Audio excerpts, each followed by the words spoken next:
I got a good one for y'all today. I'm going to say this, and then I ain't going to say nothing else. I've got my top 15 people who do not do well in relationships. Let's get into it.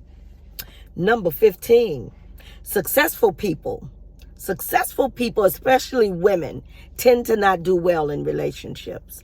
It's hard for successful people to not necessarily share, but it's hard for them to take guidance from someone else, or to they're so used to leading and running things. It is very hard, especially successful women, to be in a relationship. So they normally do not do very well in relationships. It's not to say that they can't be in a successful relationship. It's just that they don't do very well. So it is my advice for successful people to try and not, just take the back seat sometimes.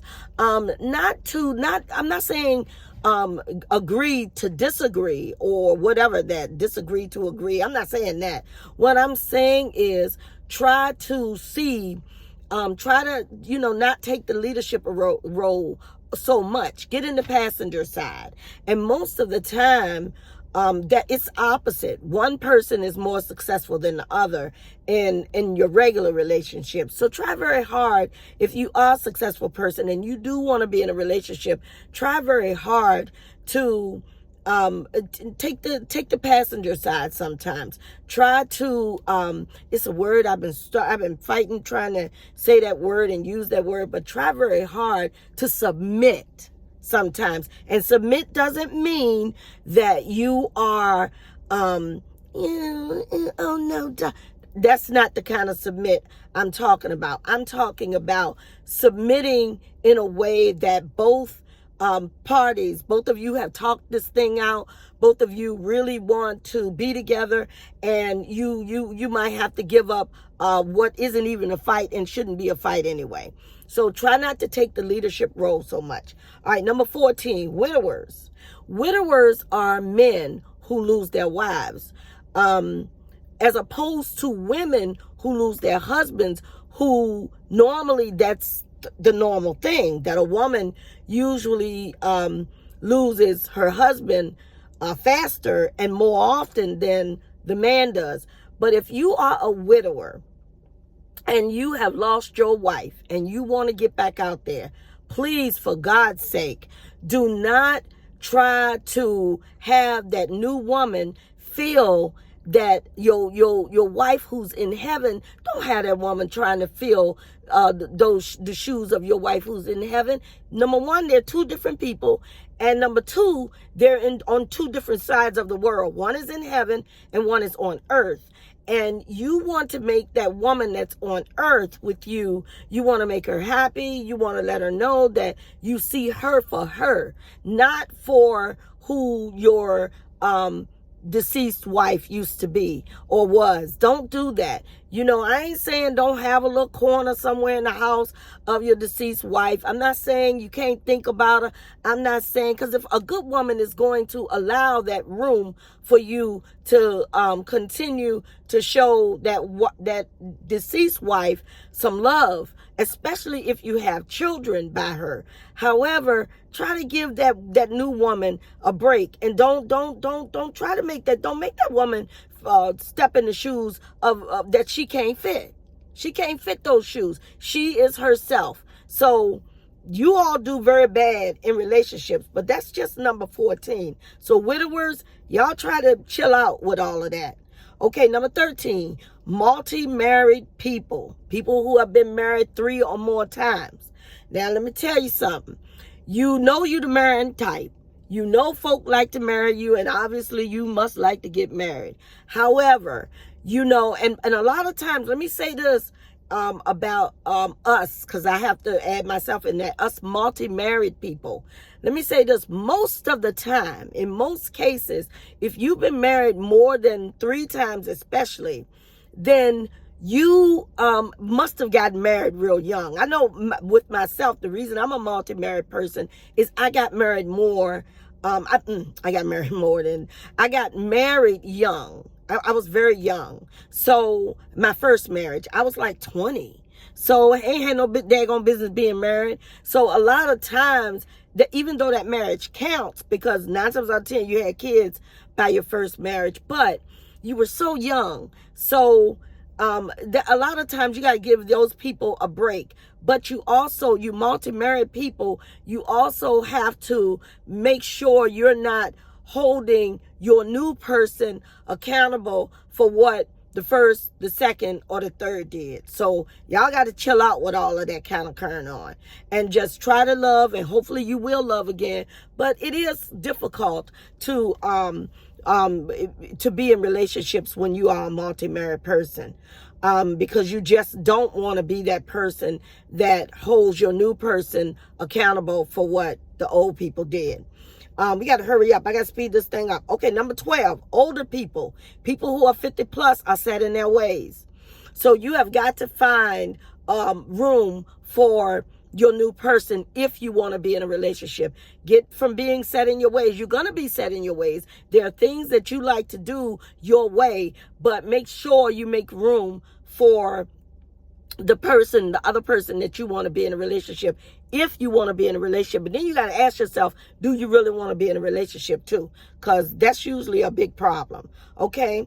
Number 11, loners. Loners, it is very hard. You all do not do well in relationships because you're introverts, you love being alone, and it is hard for you to open up in that way. So you've got to figure out a way, maybe get some therapy or something, so that you can figure out a way to open yourself up to a person, to someone, and allowing someone into your life, because you're a loner, you love being a loner, you ain't got no problem with it, probably was an only child or something, baby, and you just gonna have to figure that thing out.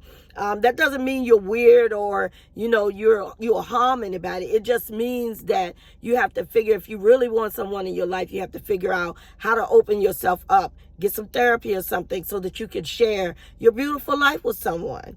Okay. Number 10, of the top 15 people who do not do well in relationships. Number 10, know-it-alls. Y'all sickening.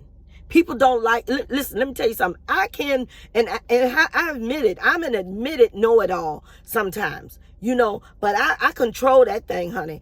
I don't want to be that person who knows everything, because if you know everything, then can't nobody tell you nothing. You're hard to have a conversation with. Don't nobody want to be around you, because you always want to talk about yourself, blah, blah, blah, blah, blah, blah, blah. Shut up and figure out a way to shut up so that you can be in a nice, healthy relationship. And put down the dictionary or something, because you don't know it all. You don't know it. Nobody knows it all. All right. Number 9, of the top 15 people who do not do well in relationships. Number 9, criminals, cheaters, liars, and thieves. Criminals is the answer. But y'all cheaters, liars, and thieves, get yourself some rehabilitation, baby, because you don't do well in relationships. You so busy out there doing bad, you don't know how to do good. And you have to get yourself, you can't get right. That's who you are. In the movie Life, can't get right. Get yourself together and stop out here trying to figure out ways to scam, cheat, lie, and do all kinds of stuff. So if you really want to be in a relationship, you can be in a relationship with somebody and be healthy and whole. Get yourself together, baby. All right. Number 8, abusers. You too busy putting your hands on people, and people find you out too quick.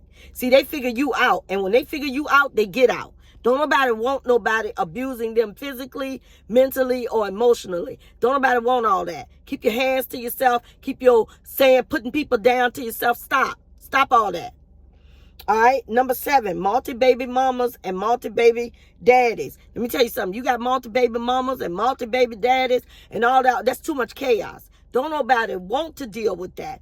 You got to figure out a way to co-parent with these folk, and you got to figure out a way to make life calm in your life. And you got to, if you're not with the baby mama and the baby daddy no more, put them in their place, keep them out your house. They ain't got to come over there to see the kids. Y'all got to figure that thing out. Okay. All right, number 6 of the top 15 people who do not do well in relationships. Number 6 is men and women haters. All right, y'all got childhood trauma, baby. You hate men And you know, because you got childhood trauma. You hate women because you got childhood trauma. You don't like your mama. You know, you men who hate women, you don't like your mama. You women who hate men, you don't like your daddy. Y'all got a whole lot of childhood trauma. You need to get that together. Get yourself together. If you really want to open your heart up to somebody, you are going to have to figure out how to love men and how to love women, because right now it's a part of abuse. Okay. Number 5 of the top 15 people who do not do well in relationships. Number 5, closeted gays. Baby, come and let me talk to you. Look here. You in a new world. This is 2024. You know doggone well you like men. You know doggone well you like women. If you a man and you like men, you know doggone well you do. That's why you can't get along with no woman. That's why you don't do well in relationships, because you really want a man. If you a woman, baby, you want a woman. You want the softness of a woman. You want the beauty of a woman. Whatever it is you want from a woman, even though you're a woman, you want a woman. So you're not going to do well in relationships with anyone until you come and step over them bones in that closet and come on up out of that closet, baby. Come on up out of there. Now, if you never do, guess what? You will never be in a relationship, because you are not happy being with someone, being with the in the relationship with somebody who does not have the midsection that you want. Okay, so get yourself together and go on to get you some therapy and come out, and whoever don't like it, they don't like it. If you don't come out the closet one more time, I promise you, you are doomed to never be in a good relationship. I promise you that. Okay, so come on out the closet. Number 4 of the top 15 people who do not do well in relationships, predators. Predators, y'all don't do good in relationships. Y'all need a whole lot of therapy, because y'all don't do well at all. You're out here, you're a predator. You want children. You out here, you doing all kinds of stuff. You essaying people. You just doing all kinds of stuff, okay? Men and women. Men and women. This is not just men. Y'all got to stop getting in the mindset that it's just men out here that are predators. Women are predators too. I have a very good friend of mine who has a sister who is a predator. Okay? Women are predators too. So let's be very clear about that. All right? But y'all don't do well in relationships normally. Normally you don't do well in relationships because you're predators. Okay, you need to get some therapy, you need to get yourself together. And if you are in a relationship, hopefully that relationship will get better. And if you're not in a relationship, hopefully with a whole lot of therapy, you can get in a good, healthy relationship. And maybe do some jail time too, I don't know. But, okay, anyway, number 3, okay, of the top 15 people who do not do well in relationship. Promiscuous people who are sex workers. You don't do well in relationships, baby, because can't nobody trust you. They know that your brain is in your midsection. Your brain is not in your head, and they know that. So they, as in the people that you're in a relationship with, they're very insecure. You make people insecure because of your ways. You're very sexy, and you think with that all the time. So it is extremely hard for you to do well in a relationship. So you got to figure out that that's another person that needs therapy. Somebody who you might be addicted. That might be the problem. Or you had some childhood trauma that you haven't cleaned up. And so you're out here carrying on and out here doing everything you think you're big and bad enough to do. And you got people that want to be with you, and you might want to be with somebody, but it's very hard. You don't do well in relationships. So maybe with some good therapy, you can get yourself together and do very well in relationships. But you got to figure that out. Okay, number 2 of the top 15 people who do not do well in relationships. Selfish people. You don't want to share. You probably was an only child. So you do not want to share. You do not want to share bills. You do not want to share children. You do not want to share the house. You do not want to share the car. You don't want to share nothing. You are selfish. that person, people, everybody that's been in your relationship with you have told you that you're selfish. And hopefully you can get that self together. Once again, therapy might help. Get yourself together, baby, because you don't do well in relationships because you're selfish, okay? And number one of the top 15 people who do not do well in relationships are people, number one, drum roll the drum, boo, boo, boo, boo, boo, boo, boo, boo, boo, boo. Number one, self-haters. Baby, if you hate yourself and you can't stand yourself, how in the world do you think you can love anyone else? You got to get that together. You don't love yourself. You don't think you're deserving. You are constantly judging yourself. You're constantly in the mirror. You're constantly comparing yourself to other people. You're very insecure. You just do not like yourself. And for that reason, you definitely don't do well in relationships. You don't like yourself. And it's hard for you to love anyone else because of that. So those are my top 15 reasons. That's what I think. The top 15 people who don't do well in relationships. From yours truly, baby. I hope you all enjoyed my little top 15 people who don't do well in relationships. Tell me what you think in the comments. And don't forget, my goodness, don't forget to subscribe. Have an amazing day.